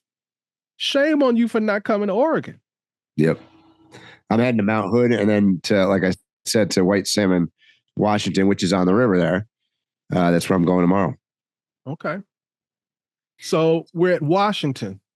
And bro, I debated where I was going to put Washington. So before I even get into the things about Washington, people typically like to play this game with one another. They'll pose this question. They'll say, if money weren't an option and you could live wherever you want to live, where would you want to live? I happen to always say I would live exactly where I am, the state of Washington. Yep. I am living where I want to live. I don't fantasize about some other place. And the reason is because wherever you tell me that you like, I'm a few hours drive minimum from it right here in this state. If you want to talk about desert, we got one of the best deserts. When you talk about going to the Sun Road, well, I ain't about to say our road is exactly like it, but there is a road that goes through a national park in the northern part of Washington that in some parts is superior to going to the Sun Road. And you won't have to deal with long lines and reservations. Most people don't even traffic through that area. We have all kinds of themed cities. Like we have in Wenatchee, we have God damn it, I can't think of the name of the town, but it's it's like a Swiss styled town. Yeah, we have a town in Winthrop. It's like a cowboy town with the boardwalks and stuff like that. That's at the end of this road that I was telling you. That's better than going to the Sun Road. We were talking about wildlife. I wrote this down because I don't want to miss anything. Washington, nobody compares to us when it comes to wildlife. We have deer, elk, bat, moose, mountain lions, black bear, lynx, whales, sea otters, orcas, beavers. I can walk 1 well, not one block. I can walk to the end of the block of where I live. There's a park. It's literally right under, if you were to center the migratory path of birds flying north and south, the park is literally in the center of that path. They literally stop in our park to land before they fly off again. A major migratory path goes straight through the center of Washington. I'm not going to bother to list all of the birds that you can see living here. We wake up different parts of the year and it's totally different bird sounds because it's different birds in the area. Right. The sea life. Where else can you go other than Alaska to see orcas? Yeah, you can see a few maybe in Northern California. Maybe you're lucky and see one in Oregon, but I can go to a beach and see an orca. Right. Yeah. We have some of the best seafood. If you want fresh seafood, this is the spot. If you are into Asian food, we have one of the biggest Asian communities outside of California. It's one of the biggest in the world. And so the cuisine is endless and they cater to themselves. So I mean, it's not just your regular pho and sushi and everything. It's an opportunity to really expound on the menu of the Asian community. There are parts of that remind you of Switzerland. There are parts that if you can't go to Alaska and you want to get kind of like an Alaskan feel as far as landscapes and weather, Northern Washington is about the only place that's comparable in the whole United States. True. So, bro, like I said, I'm living exactly where I want to live. I don't want to move nowhere else. I am happy staying here and traveling other places because this is the spot. And I have to be honest, I wanted to put it higher, but I thought that there would be issues about, like, oh, he just lives there. That's why he put it up there. But bro, I could easily take one of these others off the list and put it in its place. Well, let's talk about that because I mean, so you just rounded out your top 7 and it's in there. And I rounded out my top 7. But if we were doing top 10, then I'm probably going right along with you because the states that you named so far that I haven't put on my list, Alaska, definitely. Oregon, which I've now come to really love. I have not spent as much time in Washington. I've spent some time in Washington. And I got to say, that could round out my top 10 would be Alaska, Oregon, and Washington right up along this coast here. So, Mike, I can leave my house and immediately get on a path and start walking across little bridges. I can get in my car and in 20 minutes be at a waterfall or be in the forest or be in the mountains. I can, in those same 20 minutes, I can go to a 5-star restaurant. Yep. No, I understand. So round out your top 10. I just gave you top 10 states. Okay. So after Washington, I have Idaho. Yeah, which is on mine. I have Wisconsin. Interesting. And Minnesota. In California and Michigan. But wait. That's more than 10 states, isn't it? Well, I just have them listed. I was in, well, if he says more, I've got, but I don't have them fleshed out. The only fleshing out I have is like, I don't just have the state listed. Like for instance, Idaho, I actually have northern and central Idaho. For Wisconsin, I have northern Wisconsin. For Minnesota, I have northern Minnesota. For California, I have northern and eastern California. And for Michigan, I have the Upper Peninsula. Yeah. Oh, yeah. I love that. Yeah. So interesting. I like your list because it's broader nationwide. I've noted, let's go with some trends right now. So your list to me, okay, this is my outsider view of your list.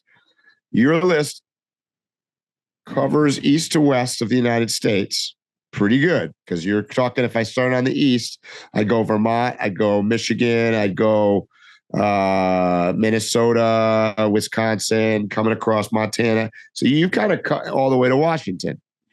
But I've noticed most of your states are in the north.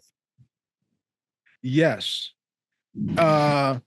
If you've ever paid attention to, like, when I go east, even if I go to Florida, I will stay north until the last minute and then drop down, because I like, almost every trip I take, I figure out a way to stay north until the last minute, because my favorite states are Oregon and Idaho and Montana and Vermont, and places that I didn't mention. I love Maine. I love New Hampshire. Yep. I love upstate New York, and I mean rural upstate New York. I'm not talking about like Albany. Right. You know, I'm talking about like Lake Placid, you know. I've noticed my list tends to be a little bit different than yours, where my area is sort of the circle in the west, Rocky. I call it the Rocky Mountains, basically. Well, if we pick a region, what's my favorite region? Then it'd be west. Yeah, no, I understand. I'm just saying. But so my top 10 are mostly western, with the exception of Vermont, and obviously Alaska is on there. It was like you, it's up way up out of the continental. So it's kind of interesting. It's just interesting. Are there states that you would think people are going to be surprised that are not on either one of our lists? Let me look at a map very quickly, bro. No, I don't think so. Especially with my last handful that I threw in, we pretty much covered every. What state could they come up with? Oh well, they could come up with other states, but I'm going to give you one, and there's a few. I'll give you one just because I got so much commentary about it when I had put out my list of my top 7. I would say the number one state that I got questions about how come it wasn't on my list was Colorado. I didn't hear it on either one of our lists. I love Colorado. I have visited Colorado maybe 20 times minimum. Plan on going to Colorado many more times. But there are so many negatives to go along with the positives. First of all, like how I mentioned with these other places, northern or central, if I put Colorado, I'm going to say only the west side and not the whole. I wouldn't cut it even in half. It's like a slither of the west side of Colorado. Okay. And then of that west side, I want to throw out a few places. I want to throw out Denver. I want to throw out some other places that I don't. It seems like we always end up somewhere we don't want to be, and I'm trying to avoid that. But I love Colorado. It's a great place to fish. Some of my first real rough and rumble off-road experiences were in Colorado. I went to several Jeep Jamborees there. I love Colorado, but it can't make this list.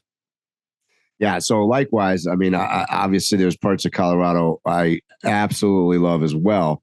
The problem I have, and the reason, and my answers to the many people that wrote into me and asked me why Colorado wasn't on the list, was largely because I find Colorado is one of the least friendly states.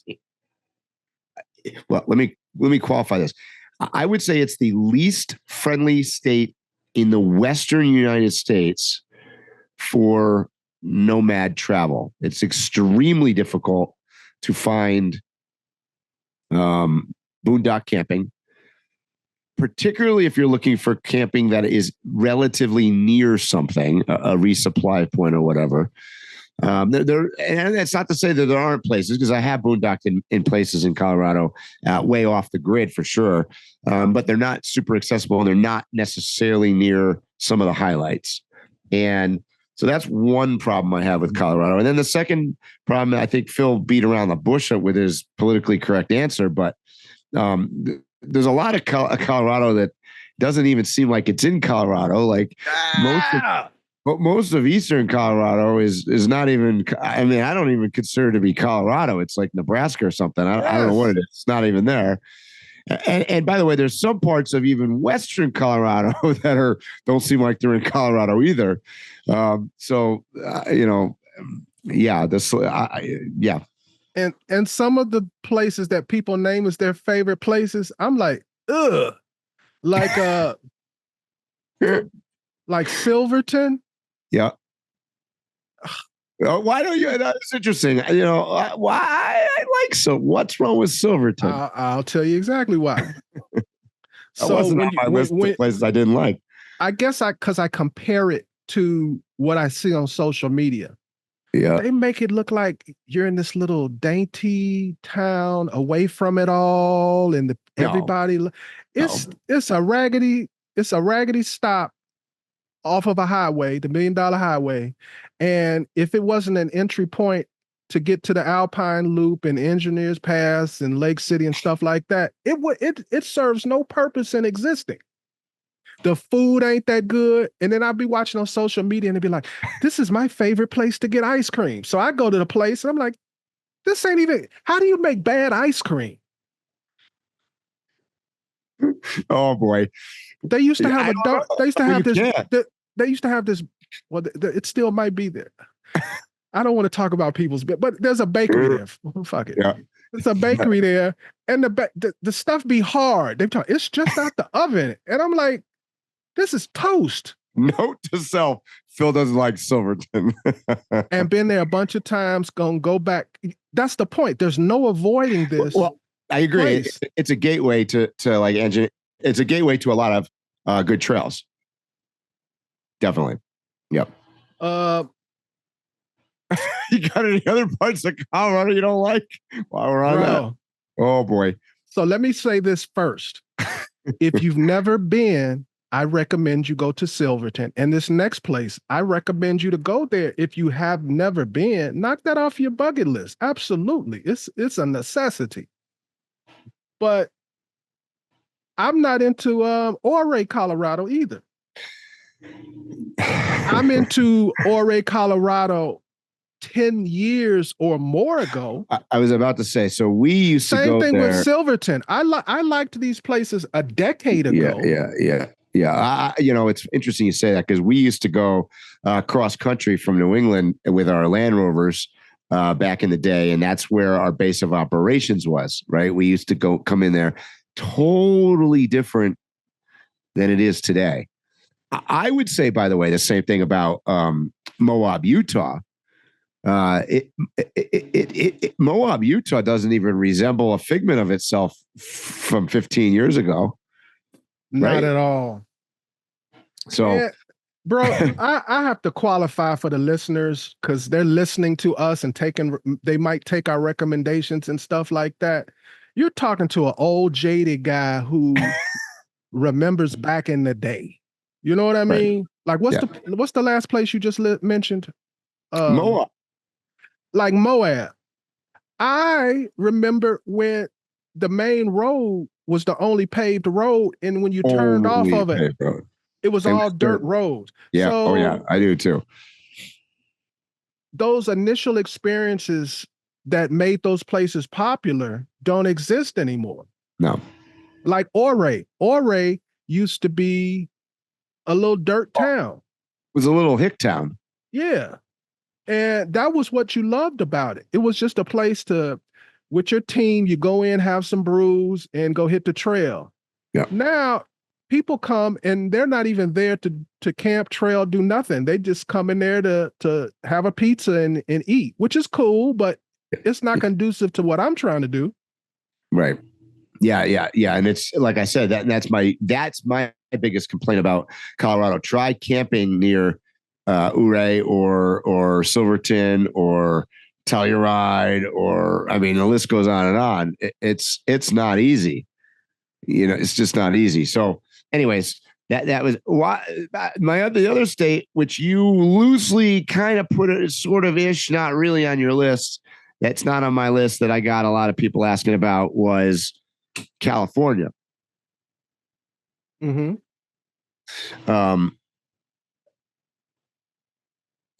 how do I say this the right way? If there were no humans in California at all,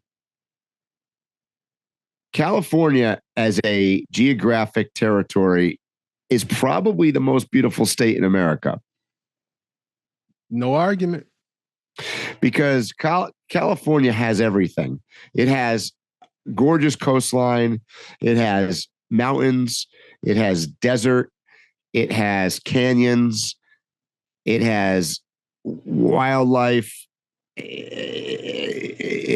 amazing. It's not on my list largely because of people.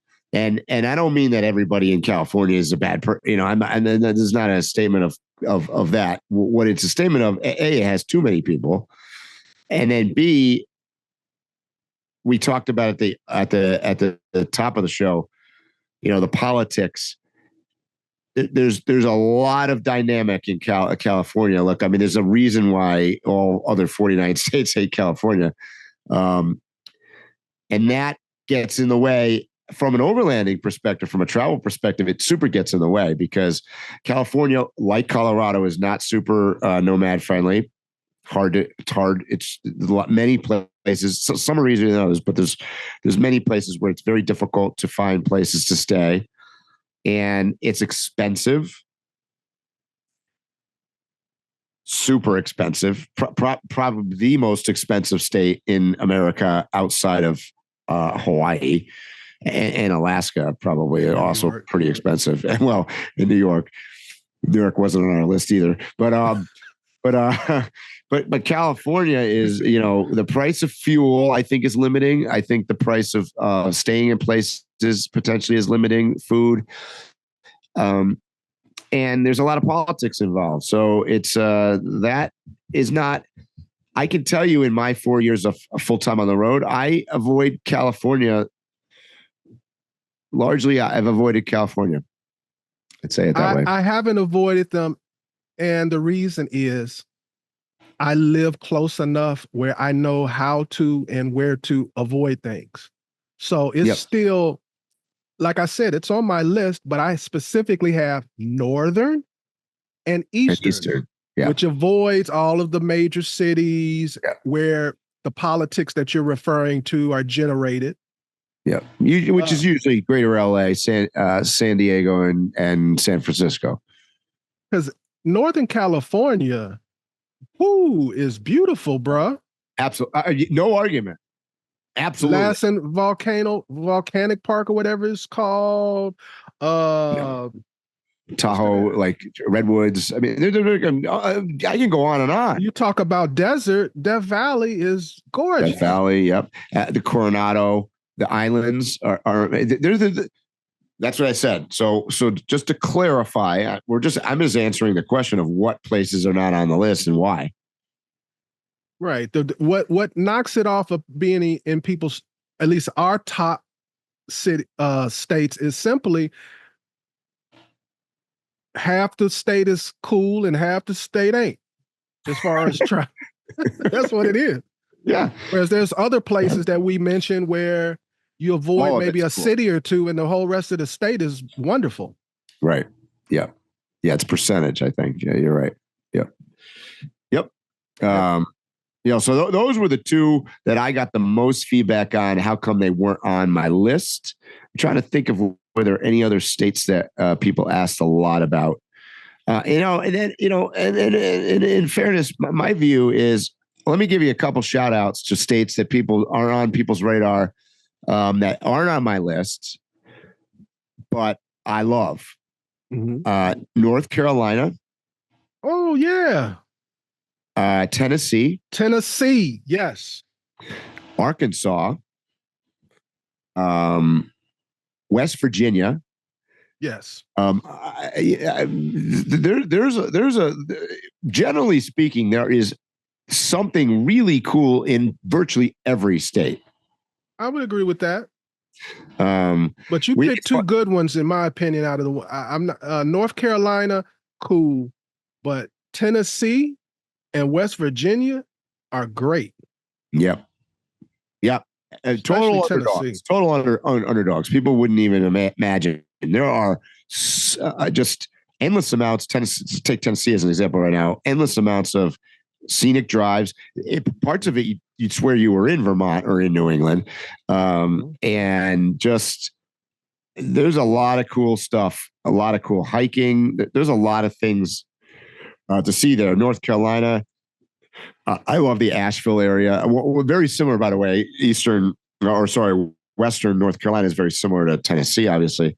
But then you've got the Outer Banks going down, on the Atlantic side of North Carolina are crazy. So, I mean, I could go on and on talking about different states. Mike, if we're going to mention, like states to be slept on, and they're contiguous to each other. They're actually contiguous to the ones that you were talking about. I love Virginia. Once you get away from the Northern Virginia, DC area, it's a beautiful place. And then, it's one of the reasons I like Overland Expo East in Arrington, because you're very close to North Carolina and West Virginia there, and that whole valley going down and all the mountains going down the Blue Ridge and whatnot. You and I have drove all that. I mean, it's incredible. And that leads into what I was going to say. Most people, if they do know of these states, they never talk about the coast, which is like a whole nother animal. The Virginia coast, the Georgia coast, the North Carolina coast. Wow. Yeah. I actually, as far as coast, there are things about those places on the eastern coast that I prefer over the western coast. Yep. Ditto. So do I. Total vibe. I love the houses. I love the way they living out there. Yep. Mm-hmm. Yeah, agreed. Yeah. So there's a lot of stuff. I'll echo what you said about Upper Peninsula. Certainly up there, the Upper UP. The UP is amazing. There's some scenic stuff. I'm trying to think of if we've left off. I agree with you, by the way. Upstate New York, Adirondacks, that whole part of the borders Vermont, the upper part of New York. There is, I bet you, our listeners out there, almost if you haven't been out east or you're not from that area, and we say New York, you're probably thinking that we've got six heads and we're out of our minds. Mm-hmm. Upper Eastern New York. Upper Eastern New York is basically Vermont. It's just the other side of it's that. Basically Vermont. Yeah. Yep. Agreed. You would never know. You'd never know you weren't in Vermont. I agree. Because a place I never hear anybody mention, and I think it's beautiful. And Lake Placid I love Lake Placid. I could live in Lake Placid. And you're about maybe a half an hour or hour away from Brattleboro in Vermont. Yeah. Mm-hmm. Yep. No, I'm trying to get people to understand where the area we're talking about. Yep. Yeah. And then, shout outs to, obviously the rest of New England states. I have an affinity. I grew up there, but you're talking about Maine, like Maine is special, and Baxter State. I mean, there's all sorts of different stuff up in Maine, upper New Hampshire. And then even like, more, it's funny. I was just talking to somebody the other day, I grew up in Connecticut.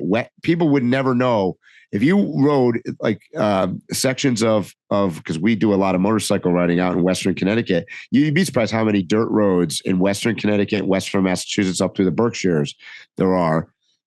You'd also swear you're in Vermont most of that time. Like especially the Berkshires. Yeah. So there's a lot of stuff out there out east.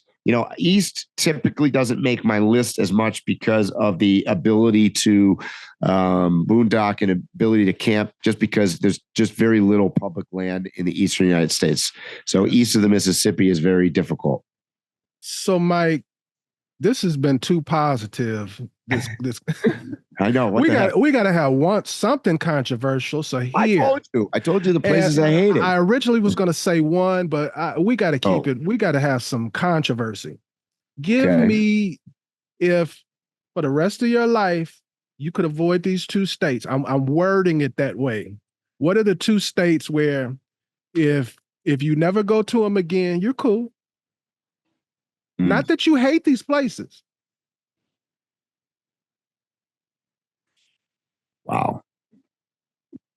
Do I have to go first or can you go first? Okay, so I'll give you one. Okay. Kansas. Interesting. Bro, when I'm traveling, and some places you stop every 500 miles or 200 miles, whatever your limit is. And then you usually have like a long day where you're gonna drive all day to cover ground. I always make sure to schedule one of those long days to make sure I go through Kansas. Yeah, I mean, the Midwest in general, it's not really state-based. It's more regional-based. Like, yeah, but Kansas sucks.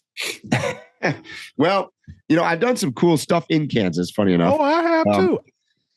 Yeah. I've actually done trails, went to they've got a off-road ranch that I've been to, part of Route 66 is there. I could sell you on it, but versus the other states. Well, I tell you what, when you're in Kansas and you're peering, or you are peering down and you're in Arizona looking down at the Grand Canyon, I mean, we're in two different leagues. Like, you know what I mean? Like that that's the difference between the NFL and, junior high school. So, yeah, I see what you're saying there. Let me send out something super controversial here. You wanted to be, I'll just throw myself under the bus. I would say I could do without Florida. And don't get me wrong, I've spent a lot of time in Florida, and there are definitely places that you can go around to. I spent 3 weeks almost one time in the Everglades, believe it or not. It's a biosphere just super unique to the United States, really. So I'm not saying everything is bad, but it's largely just flat. And I mean, I guess if you put it on a postcard of a palm tree and a white sandy beach, it looks beautiful. But like, really, after a while, that's it. I mean, there's not much more than that. So I have. Go ahead. I'm sorry. No, I mean, and I have a lot of friends down there, and I have spent a lot of time there. I had an amazing time. Like, I'll give you an example of driving around the Florida Panhandle, through like Panama City and Apalachicola and Homosassa, and then down the West Coast. I've literally been everywhere in Florida. Like, I'm not exaggerating. I really have been everywhere, from the Keys to the East Coast to, like the Cape Canaveral area, down to obviously Fort Lauderdale and Miami Beach, and even interior. I forget the name of that town. My buddy Michelle and I went there, and holy hell.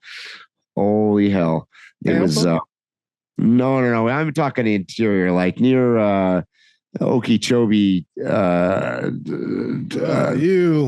Oh, dude, I'm telling you, boy. When I say sketchy, I mean, you might as well walk Albuquerque all night long, every night for 7 days, and see what happens, because it's going to be safer than the place that we were at in Florida. But I have a love-hate for. It depends upon why I'm going. For this conversation, I totally dislike Florida. But if you say, "Hey, Phil, let's hook up. I just want to go somewhere, smoke cigars, eat good Let's go food, to Naples. Meet some women. Let's go to Florida. I'm all for it." Yeah, go to Miami Beach, stay in an Art Deco hotel, take a boat out, go to some nice dinner. Oh yeah, I mean, exactly. But pretty much nothing else of what we're talking about, for sure. Yeah. So so it's time for me to give my second state. Yeah. Nebraska.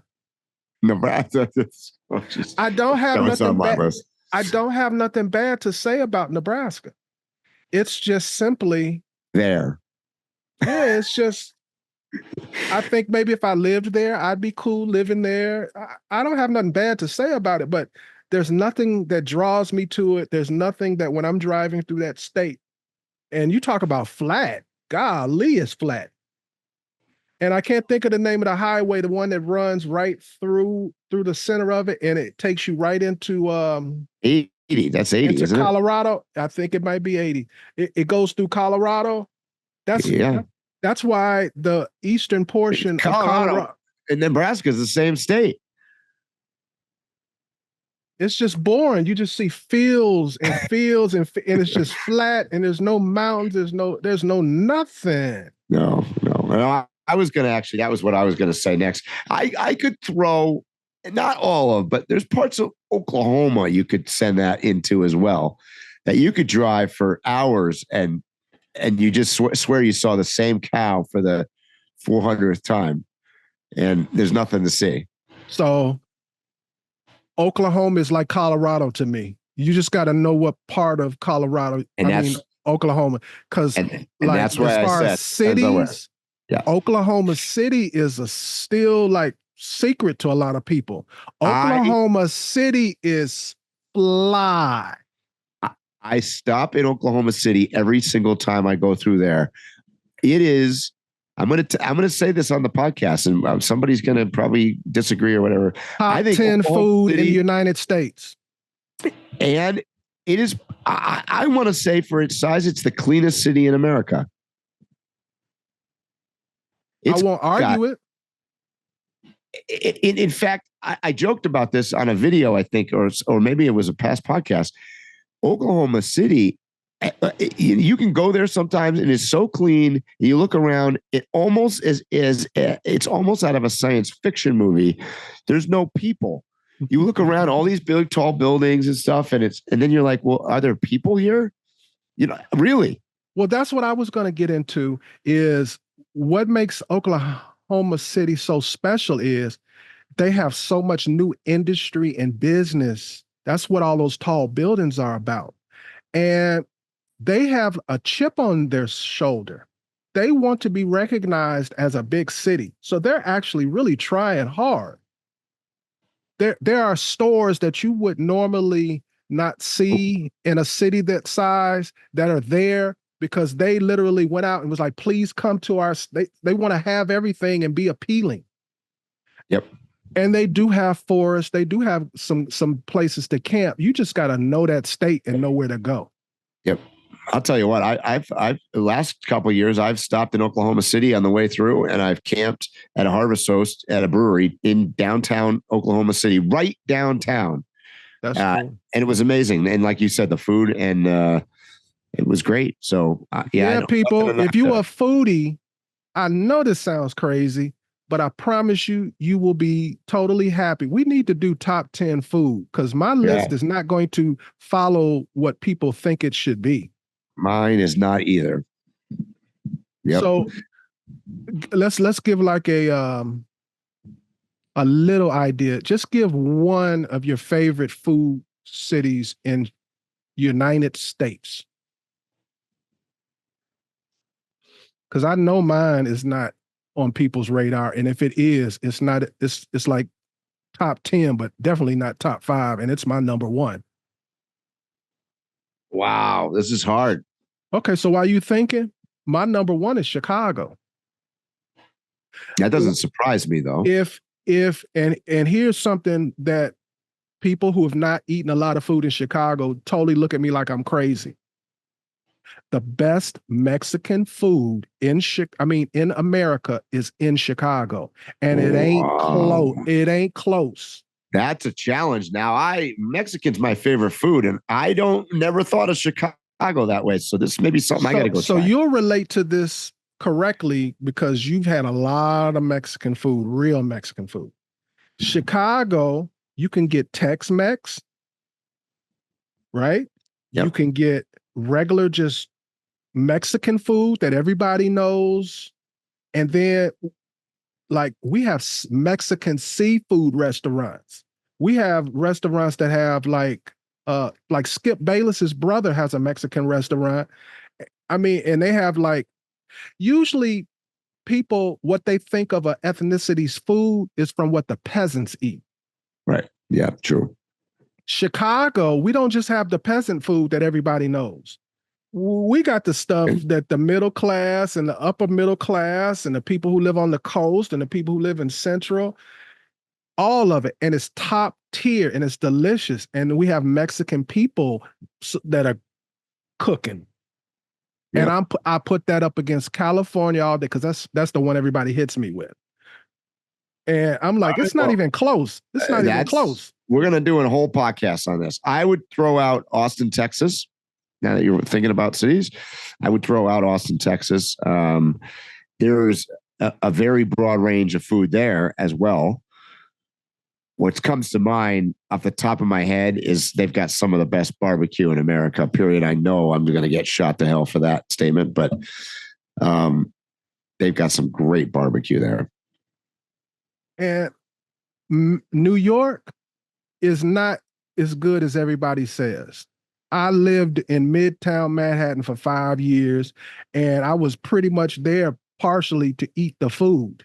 So I ate at a lot of restaurants. And yeah, there's some awesome restaurants. But if you lived there for a year and went to restaurants every day, I'd say 75% of the time you will be dissatisfied with the food if you've had great food before. If you haven't had great food before, you'll think it's great. Yeah, I mean, the advantage of New York, obviously, is that it has everything. I mean, that's the one that is what it's got going for it, is the volume side of it. Like, it's got every kind of restaurant that you could even think of, and some that you probably have a tough time thinking of. And I agree. But like, if I would have cut on the TV right now and watched the Travel Channel or the Food Channel, and they were like best whatever food, they always have 2 or 3 places from New York. You go to them places and it don't even taste good. Yeah. I would agree that the level. I'm more of a hole in the wall kind of guy, and New York is tough. There are some hole in the wall kinds of places there, but it's tough because it's just so expensive. Anyways, that's on another podcast. So, Mike, you got any other states or anything like that? Well, I think anything you want to say? Things I don't like, things I like. We should get some feedback, probably positive and negative, about that. Yeah. No. Oh, yeah. I haven't revealed. This isn't the first time I've revealed my list to people. And it always gets all kinds of reactions. Some people are like, yeah, I agree. But yeah, there's a lot of dissent. So I'm waiting for this one. Yeah. Yep. We'll see. I mean, like I said, there's a lot of things out there that we probably didn't mention that we've been to that we like. Hawaii is one. Obviously it's not super conducive to overlanding, from a vehicle standpoint, or certainly bringing one there. Hawaii is, and it's actually off the beaten tracks in Hawaii, particularly the less traveled islands that are super cool. So that would make most people's list probably as well. So, some of my favorite food is derived from the Hawaiian and Samoan culture. Agreed. Like, yep. I like poke. Yep.